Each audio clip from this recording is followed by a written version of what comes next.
All right, y'all, what's up? So this is what all the sunnies look like filleted up. Probably a couple of pounds or something, man. I'm about to fry it all up.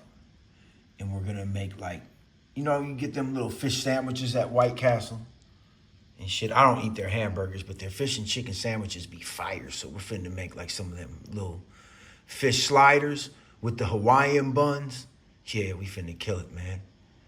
But I didn't even count how many sunnies we had. I might have caught the limit damn near. It's over 20 though. So yeah, we filleted them up nice. My boy and me both know how to cut them up, not waste nothing really. But yeah, that's the turnout. That's the harvest right there, man. So when the world comes to an end, I'm not gonna have to be killing people for food. I'm just gonna kill my food, if that makes sense to y'all, man. Because that day is coming soon, is what I'm thinking. So I'm getting ready.